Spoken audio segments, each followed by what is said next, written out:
verse 1. Ang sabi po ng Psalms, chapter 1, verse 1, "Blessed is the man who walks not in the counsel of the ungodly, nor stands in the path of sinners, nor sits in the seat of scornful. But his delight is in the law of the Lord, and his law he meditates day and night. He shall be like a tree planted by the rivers of water, that brings forth its fruit in its season. Whose leaf also shall not wither, and whatever he does shall prosper." So, sa nakakaintindi po, pwede na po kayong huwag magtaas ng kamay kung hindi po kayo ito. So, ang tinutukoy po natin, mga kapatid, mga kaibigan, ang tinutukoy po dito na pogi, hindi po siya isang lalaki lamang. Yung blessed is naman, hindi po siya particular o specific sa isang lalaki. Kung mapapansin po natin sa ibang translation, ginamit po, blessed is the one. So, ang meaning po ng man na tinutukoy po dito sa ating text ay isang person, whether it is male or female. So, ano ba talaga ang tunay na kahulugan ng isang pagiging pogi or a man living in God's righteousness? Sa text po na binasa natin, meron pong tatlo na iniiwasan si pogi. Tatlong bagay na pinaka-iiwasan ang isang taong pogi. Ang sabi po ng verse 1, balik tayo sa text. "Blessed is the man who walks not in the counsel of the ungodly, nor stands in the path of sinners, nor sits in the seat of the scornful."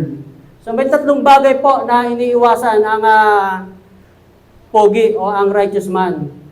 Ito po ay ang paglakad sa counsel ng mga ungodly, pagtayo sa path ng mga sinners, o pag-upo sa upuan ng mga mapanglibak.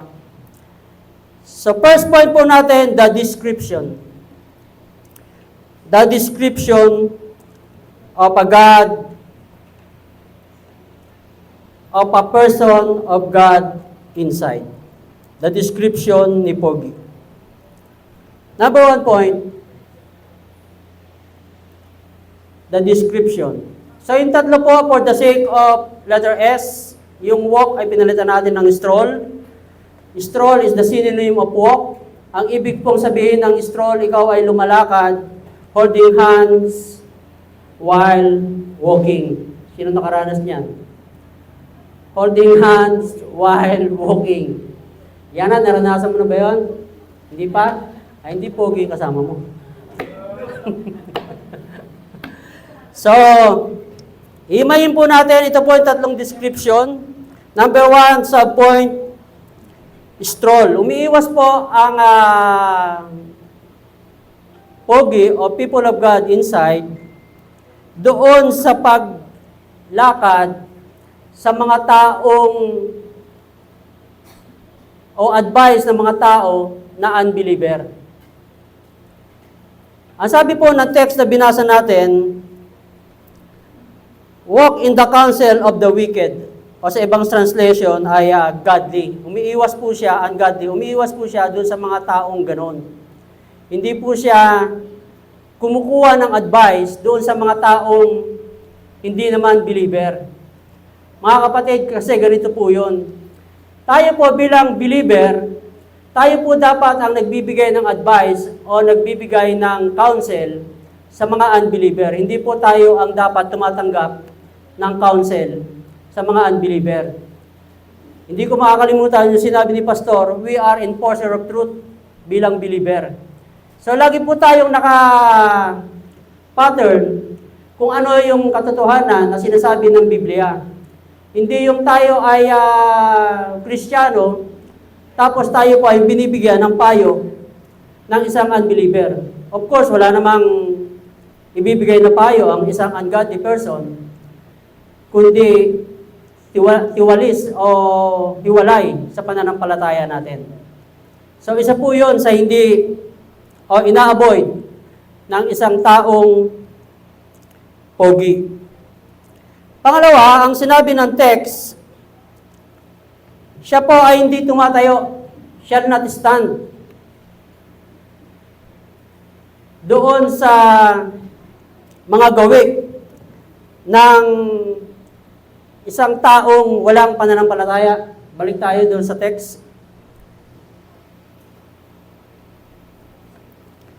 Stands in the way of sinners. Ang sabi doon sa text.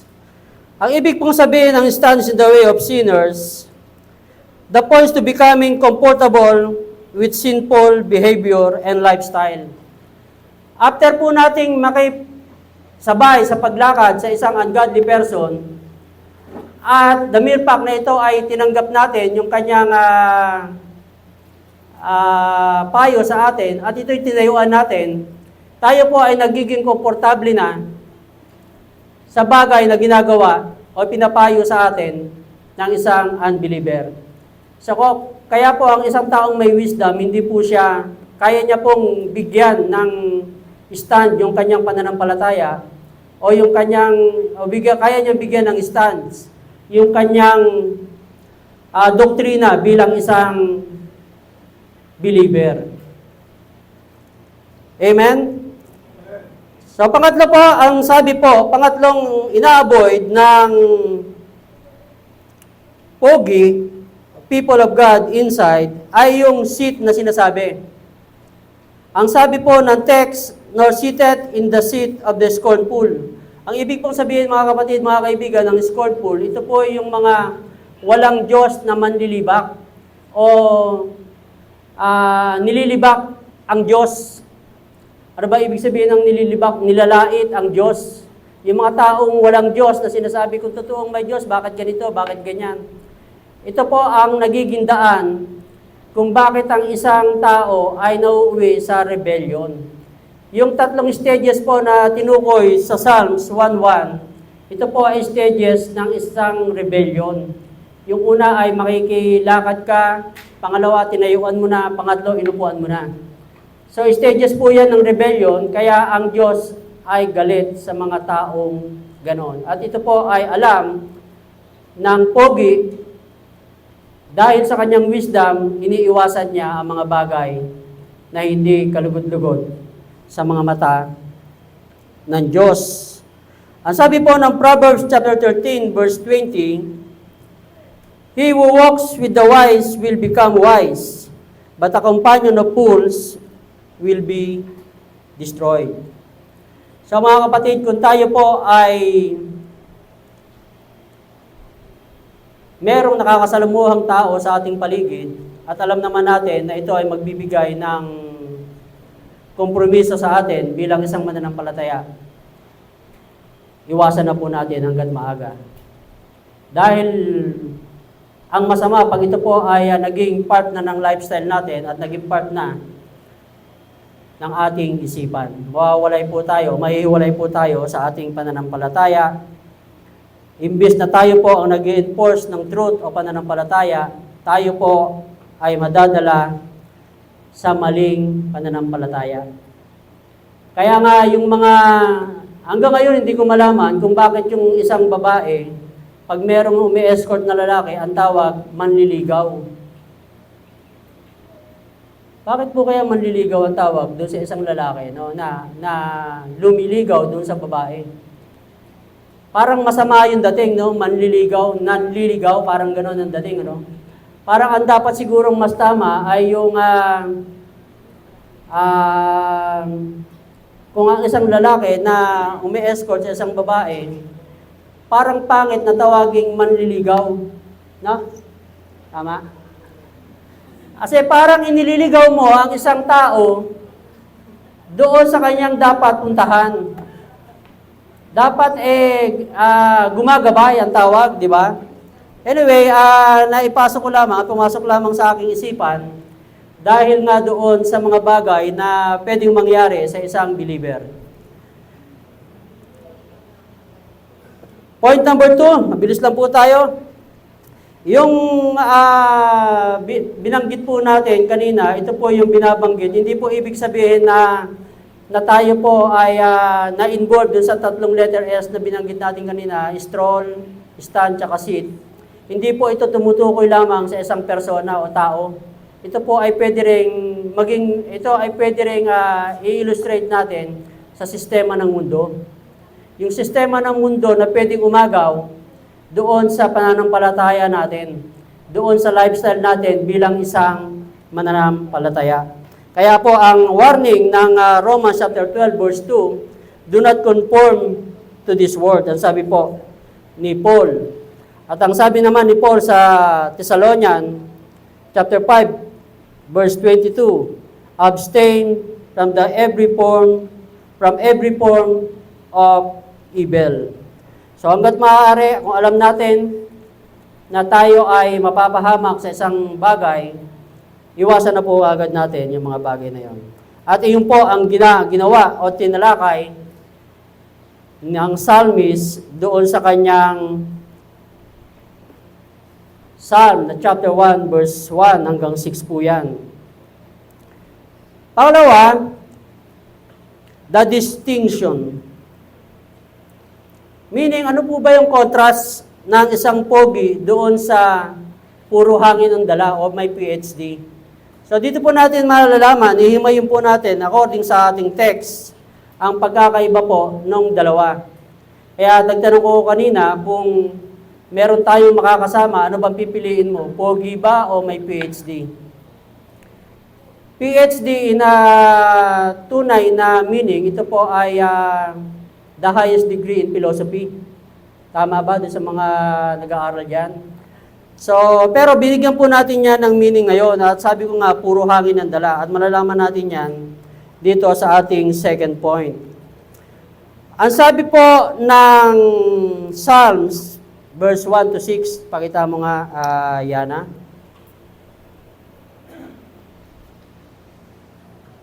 Psalms 1 to 6, 1 verse 6. For the Lord knoweth the way of the righteous, but the way of the ungodly shall perish.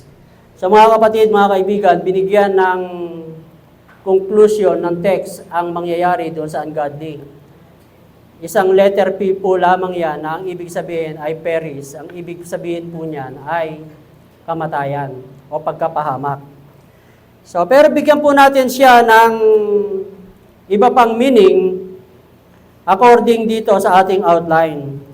Ipakita po natin yung distinction ng dalawa. Unahin po natin yung PhD, kung ano pong ibig sabihin ng PhD. Ang ibig pong sabihin ng PhD, ito po ay prideful, haughty, and doubtful. Ang tatlong bagay na nabanggit ay tatlong bagay na binabanggit sa Bible na ayaw ng Diyos. Ang tatlong bagay po na ito po ang manifestation ng isang pagiging believer. So ito po ay ayaw ng Diyos. Tingnan po natin yung verse ng Proverbs chapter 16 verse 18. Ang sabi po ng Proverbs chapter 16 verse 18, pride goeth before destruction, and an haughty spirit before a fall. Ibig sabihin po ng pride, alam na po naman po natin kung ano po ang ibig sabihin ng pride. Ito po ay mapagmataas. Ang ibig naman po sabihin ng haughty, ito po ay mayabang o mapanlait. So mga manifestation po ng pag-uugali ng tao na ayaw ng Diyos. Alam nyo ba mga kapatid na ang unang kasalanan sa Bible ay hindi ang pagkain ni Eva ng prutas na ipinagbabawal.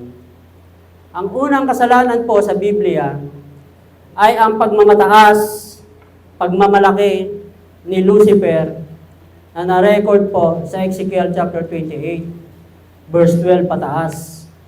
Yung nagkaroon si Lucifer ng time, that was the time nang magkaroon si Lucifer ng pride at nagkaroon nito ng pagmamataas na gusto niyang agawin o maging katulad ng Diyos. Kaya ang Diyos po, mga kaibigan, mga kapatid, ay galit na galit sa taong mayabang. Lalong-lalo na doon sa taong mapanlait o mapagmataas. Meron isang kwento na merong isang tatay, meron siyang anak na pinagtapos niya ng pag-aaral at merong nanliligaw. Yan namin, nanliligaw doon sa kanyang anak na babae. At sabi nung tatay, kinumpronta yung nanliligaw, at sabi, "Bata, hindi ko pinagtapos ng pag-aaral ang aking anak para lamang ligawan ng kung sino-sino. Ang gusto kong mapangasawa niyan ay yung may PhD, yung may doctorate o merong natapos sa buhay, inhinyero, doktor, piloto. Diyan nakaalay ng aking pangarap para sa aking anak. Ikaw, ano bang natapos mo?" Ang sabi doon sa lalaki. Ang sabi nung lalaki, 20 years po yung natapos ko. 20 years yung natapos mo. Ano ba yung pinag-aralan mo? 20 years po yung natapos ko sa kulungan. Napatay ko po kasi yung tatay nung dati kong nililigawan. So, ang ibig ko lamang tinutukoy, mga kaibigan, mga kapatid, ang isang taong mayabang, ang sabi po ng Biblia, laging may kapahamakan pagdating sa dulo. And then, pangatlo po, yung doubtful na tinutukoy doon, isang taong walang pananampalataya o punong-puno ng pag-aalinlangan. Pag ikaw ay may pag-aalinlangan, ayaw ng Diyos na ikaw ay may pag-aalinlangan. Dahil ang sabi ng Biblia sa Hebrews chapter 11, verse 6, "For without faith, it is impossible to please God." Amen, mga kaibigan, mga kapatid. So, may PhD ka ba o sa PhD ka ba o sa pogi ka? Sa pogi, amen. Ang pogi, himay-himayin po natin ang pogi. Letter P, ano ang pogi? Ang sabi ng text kanina, ang lahat ng hawakan niya shall be prospered. Ang sabi po ng verse 1, ng chapter 1, verse 3, pakita natin, Yana.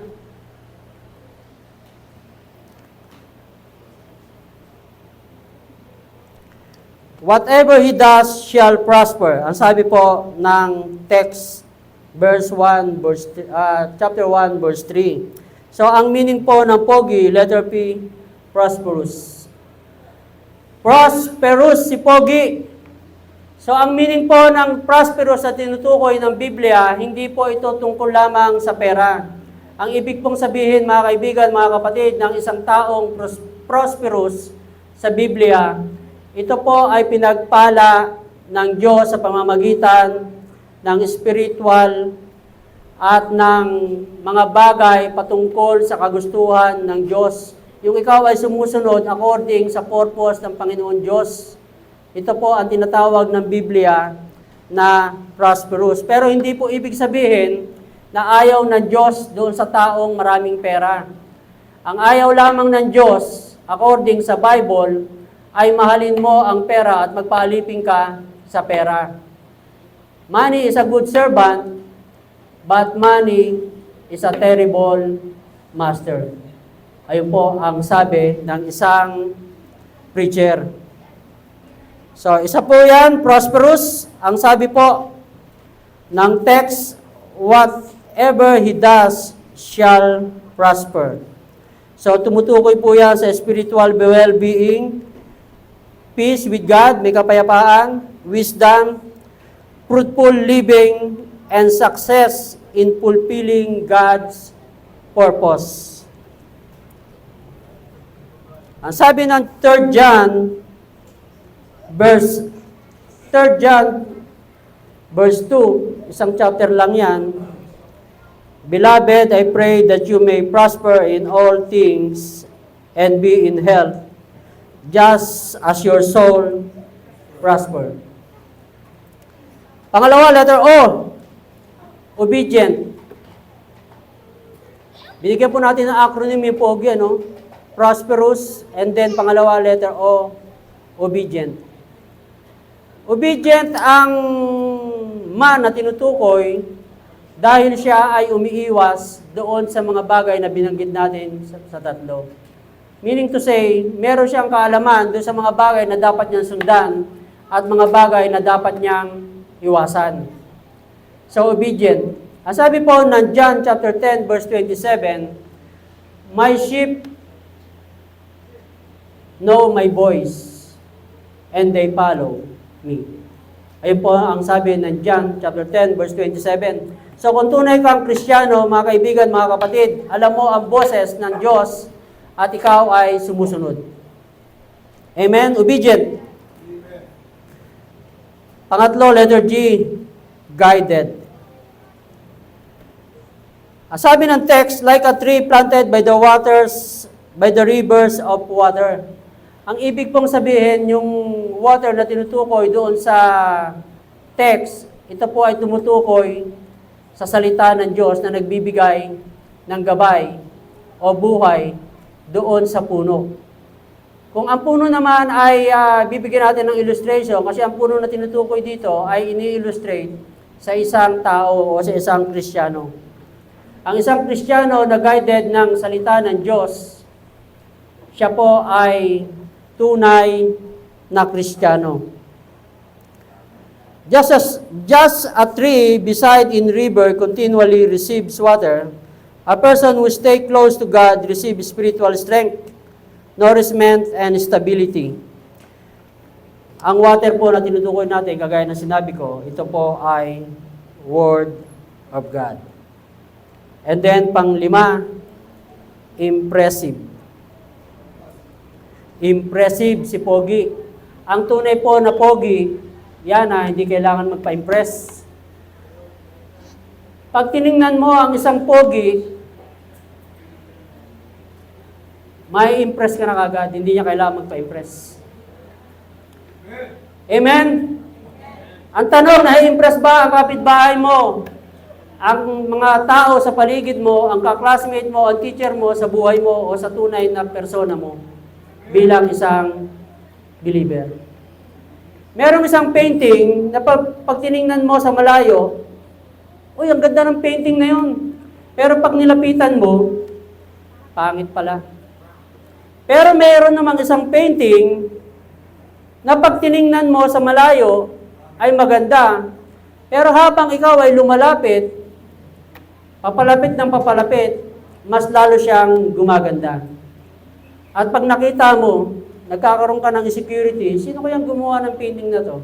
Pag tiningnan mo kung sino yung nag-paint, makikita mo, si Juan Luna pala, kaya naman pala maganda. Si Amor Solo pala, kaya pala maganda. Ganon din po mga kapatid, ang buhay ng isang tao. Na pag nakita ng isang tao, ang buhay mo, isang manifestation, na titingnan niya, ba't kaya ganito itong tao na to? Malalaman niya, born again pala. Ang painter pala ng taong to, walang iba, kundi ang Diyos. Amen? Amen. Amen. Impressive. Impressive si Pogi. A righteous person produces good fruit in life. Good character, obedience, wisdom, humility, influence on others, and spiritual growth. Sa mga kapatid, mga kaibigan, pag ikaw ay tunay na Kristiyano, nakapaloob ang mga bagay na ito sa kabuuan ng iyong pagkatao. Impressive ang isang Kristiyano kasi ang sabi rin ng isang text na binanggit natin kanina, in its season means God's works happen in his life. Merong pagbabago sa kanyang buhay. At kung dumadaan man ang tagtuyot, ang sabi ng text na binasa natin, yung puno ay hindi natutuyuan ng dahon. Ang ibig pong sabihin, dumaan man ang isang Kristiyano sa mga pagsubok ng buhay, kayang-kayang lagpasan, merong endurance, merong strength, dahil ang nagbibigay ng tunay na lakas sa tunay na Kristiyano, walang iba, kundi ang Diyos. Kaya napaka-impressive ng tunay na Kristiyano. Amen? And then, pangatlong points, the delight. Mabilis lang tayo, the delight. Puro letter D po ang ating points today. Kanina, the description, the distinction, and then pangatlo, the delight. Tingnan natin yung verse 2 ng Psalm chapter 1. Sabi po ng Psalm chapter 1 verse 2, "But his delight is in the law of the Lord, and in his law doth he meditate day and night."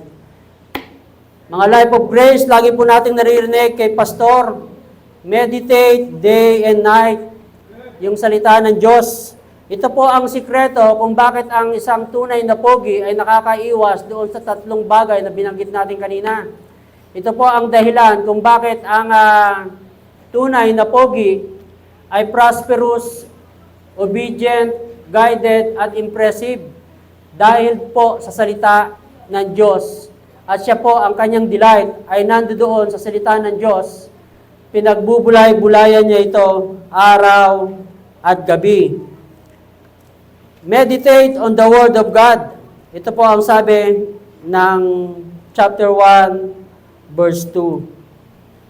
Ang sabi naman ng Psalm chapter 119, verse 16, tingnan nga natin, Yana.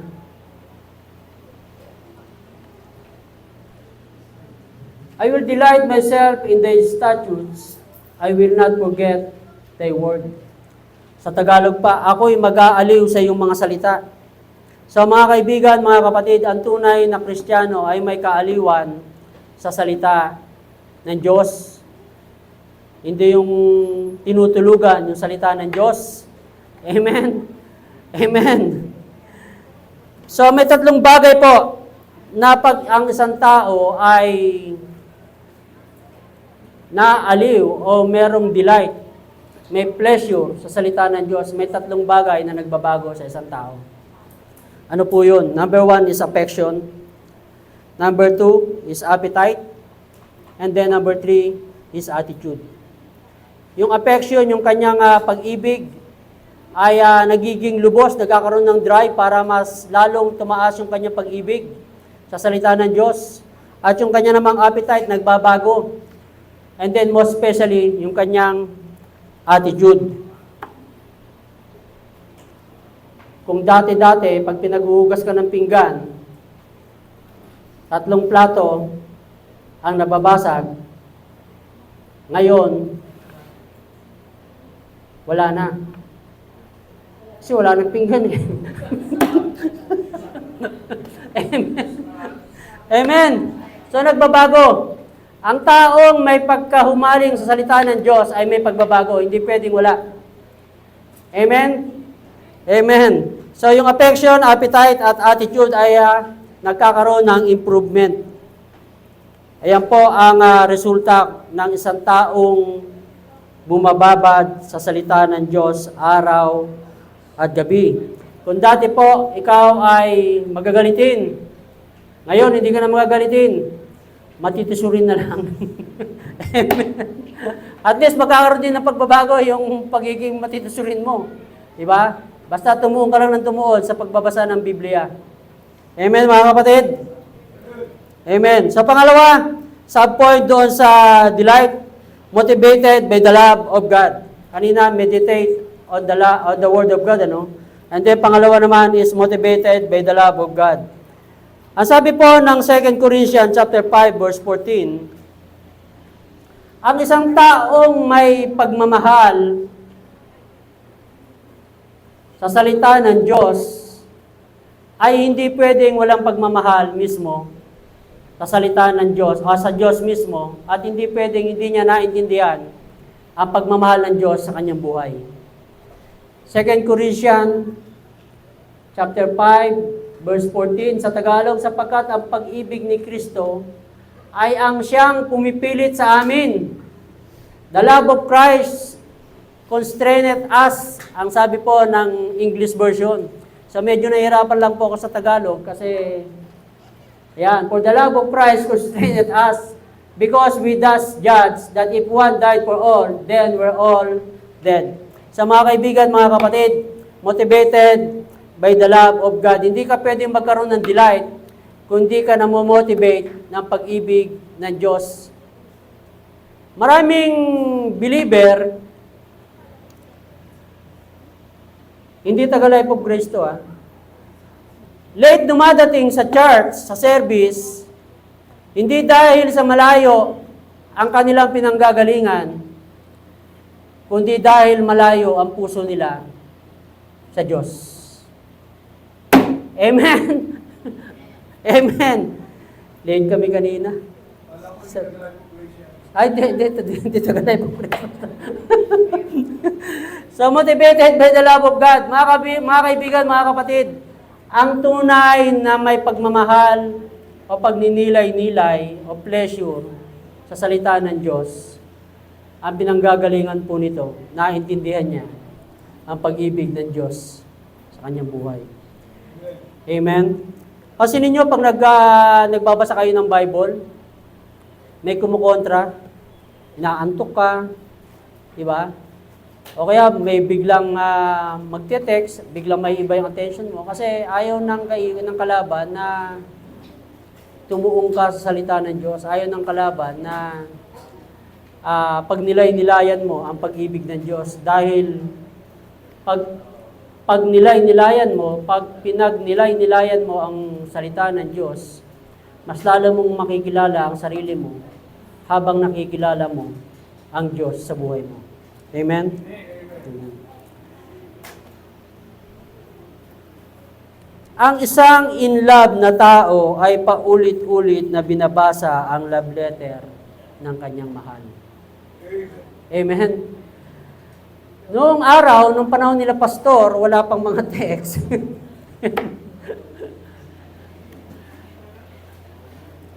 Ang isang love letter ng isang taong nagpadala ng love letter sa kanya ay lagi niyang tinitingnan at binabasa. Dahil mahal niya yung taong nagpadala ng love letter sa kanya. Ganon din po mga kaibigan, mga kapatid, pag naintindihan natin ang salita ng Diyos. Amen? Pang-apat na puntos, the direction. The direction.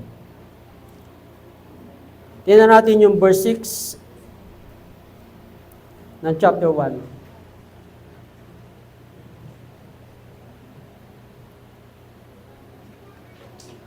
Dito po tayo magtatapos. For the Lord knoweth the way. Yung word na way of the righteous, but the way of the ungodly shall perish. At nag-umpisa yung verse 1 din naman doon sa salitang, blessed is the man. Blessed is the man. Doon po nag-umpisa yung text kanina. Sa mga kaibigan, mga kapatid, gusto ko lang pong i-establish na ang direction ng isang tunay na pogi o isang tunay na may Kristo sa puso ay pagpapala ng Diyos ang kahinatnan. Favor after favor and fulfillment with God. Ito po ang ating text, ang ating points, the direction, favored and fulfilled by God. Kaya lamang, mga kaibigan, mga kapatid,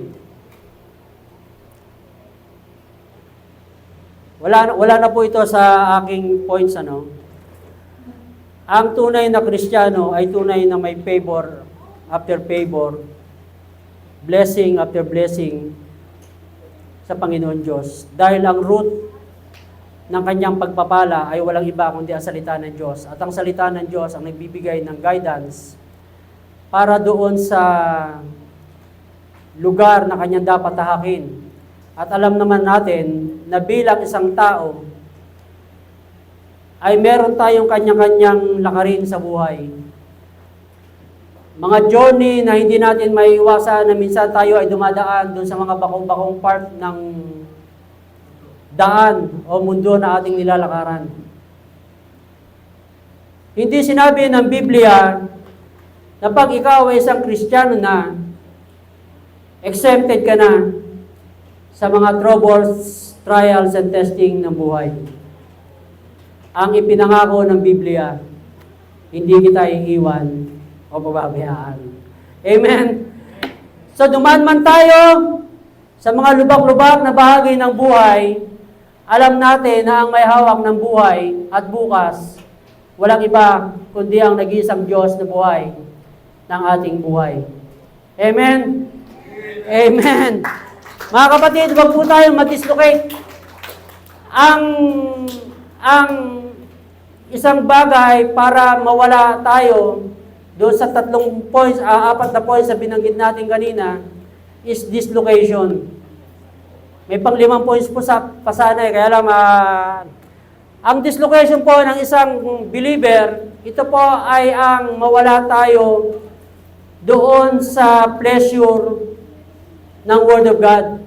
Ang sikreto po ay ang Word of God. Pag nawalan po tayo ng pleasure sa salita ng Diyos, dislocation ang kahinatnan ng isang believer. Dislocation means mawawala yung connection. Mawawala yung pagpapala, hindi lamang yung connection, kundi pati yung relationship, kagaya nung nangyari doon sa prodigal son. Amen? Tayo pong lahat ay tumayo.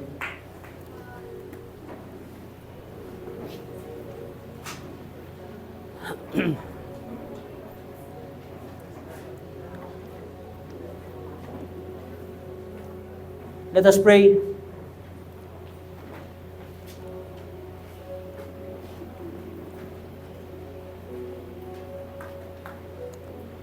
Tayo manalangin.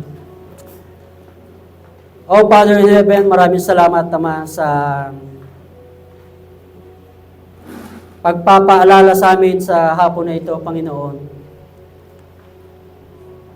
na ang tanging kayamanan namin bilang isang mananampalataya ay ang inyong mga salita. Ang inyong mga salita na dapat namin pinagbubulay-bulayan araw at gabi. Tulad ng sinabi sa Joshua 1:8 na hindi ito dapat maiwalay sa aming bibig.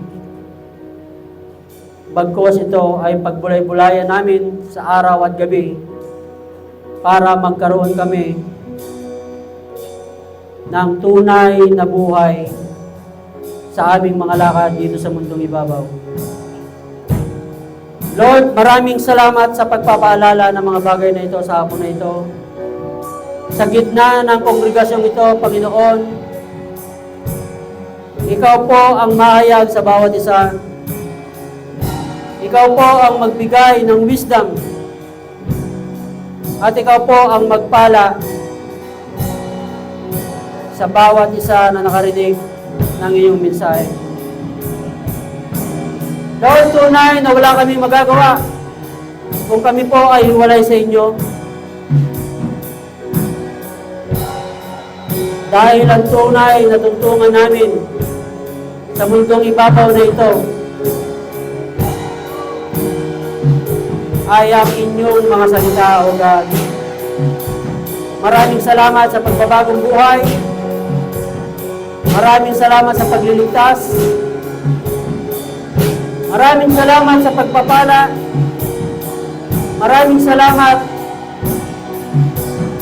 sa pagpapaunlad ng aming mga persona. Lord, muli po namin ibinabalik ang paborit ko sa salamat sa inyo, O Diyos, sa matamis na pangalan ng Panginoong Yesus. Amen. Amen.